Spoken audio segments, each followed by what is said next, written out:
La guerre par procuration. Quand nous disons la guerre par procuration, quand nous voyons les grands Zaïre devenir aujourd'hui les grands Congo, la République démocratique du Congo, peut-être vous ne réalisez pas, mais quand vous regardez ceci-là, on prend, vous prenez ça comme ça, dans la quête un peu longue, hein? Et vous allez comme ça, donc ça descend quelque part là-bas, puis ça remonte. Ça c'est la RDC, non? Oui. À peu près, oui. Mais regardez ici, là, le Rwanda, c'est là, le Burundi, c'est là. On vous dit que c'est des pays mis ensemble, entre dans la République du Congo, combien de fois? 64 fois. La Belgique, c'est combien? La France, c'est combien? Mais comment un pays comme ça, vous vous réveillez un matin, vous êtes en train de pleurer, que celui-là a giflé celui-ci? Est-ce que c'est normal? Non. Ici, vous avez l'Ouganda. Là, vous avez la République des Soudan du Sud, n'est-ce pas? Là, vous avez la RCA, n'est-ce pas? Et là, vous avez nos voisins d'en face ici, Brazzaville. Et là, vous avez quelque part l'Angola, Zambie et la Tanzanie, là-bas, puisque la Zambie part d'ici. Mais ce pays avec 9 voisins. Mais notre vocation, justement, c'est d'être une puissance.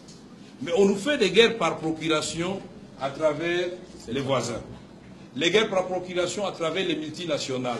Pourquoi nous avons cessé d'être un État où les gens peuvent venir conclure des contrats et espérer, dans le cadre de ce qu'on appelle coopération gagnant-gagnant, encore que le mot, ce sont les multinationales qui l'ont inventé. Gagnant-gagnant, mais il faut ouvrir les yeux. Ça peut être toujours déséquilibré. Mais les gens préfèrent, là où ils peuvent gagner peut-être à l'échelle, mais pendant longtemps, et être sûr que la situation sera stable.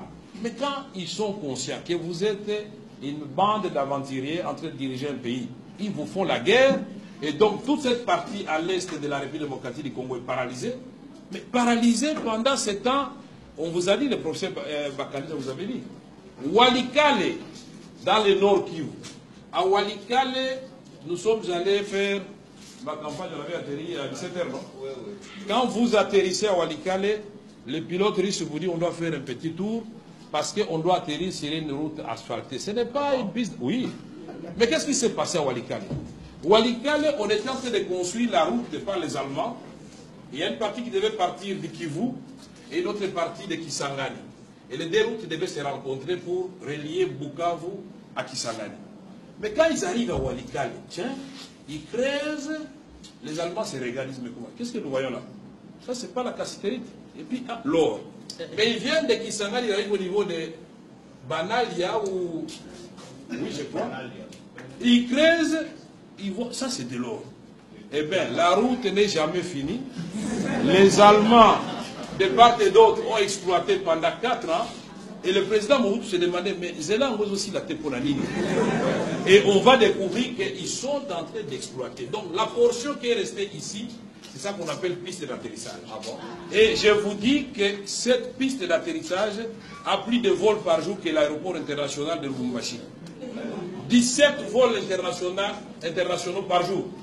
Donc les avions partent de Walikale, un bled perdu dans le nord où il n'y a ni eau, ni électricité, ni école viable, ni centre de santé. Mais chaque jour, vous avez 17 vols de Walikale vers Nairobi. Walikale, Entebbe, Kampala. Walikale, vous allez à Kigali. Walikale, Bujumbura. Mais là, ce sont des centres de transit. Mais ces avions autonomes amènent des minéraux. Et ces minéraux sont récupérés tout de suite là, puisqu'il y a des centres de négoce. Et les multinationales savent très bien, puisque quand on a fait la loi Dodd-Frank par le président Obama, l'administration Obama a fait la loi Dodd-Frank qui dit que toute multinationale américaine qui sera désormais citée dans un rapport comme exploitant les minéraux du sang à l'est de la République démocratique du Congo sera radiée et traduite en justice. Nous aurions voulu que les Canadiens fassent la même chose, les Belges, les Britanniques et les Français, les Australiens, tous ceux qui ont des multinationales qui viennent ici, le groupe Banro, il y a tout un tas d'entreprises qui prolifèrent. La guerre par procuration, l'armée américaine, depuis l'aventure de la Somalie, ils ont dit non, non, on ne vient plus en Afrique, formons quelques États en Afrique qui vont commencer à faire la guerre à notre place. Parce qu'est-ce qui s'est passé en Somalie?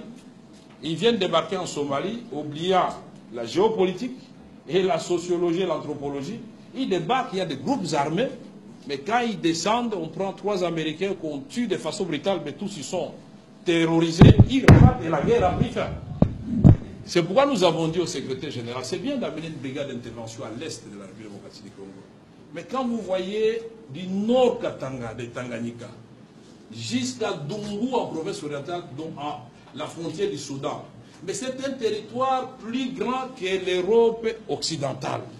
Mais comment pensez-vous que 3000 hommes vont se déployer ici et réussir là où 17 000 hommes, 18 000 hommes de la MONUSCO n'avaient pas réussi? C'est pourquoi il faut prendre des précautions.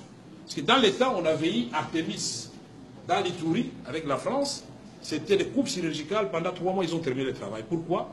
Parce que si le plan interne a créé un minimum de consensus, si le plan interne, on a localisé les chefs de bande et les chefs de groupes armés, on les a identifiés, mais si vous faites l'obstacle, on va vous arrêter. Et l'affaire est bien partie. Mais les M23 menacent les Nations Unies. On ne fait rien. Et alors, une autre aventurier va menacer et les gens continuent à mourir. Voilà ce que nous disons. Guerre par procuration, ça peut être les multinationales, ça peut être les pays voisins, malheureusement, aussi les Congolais. Et ils bombent les torses, ils disent « je suis un grand rebelle ». Mais vous n'êtes pas rebelle, monsieur.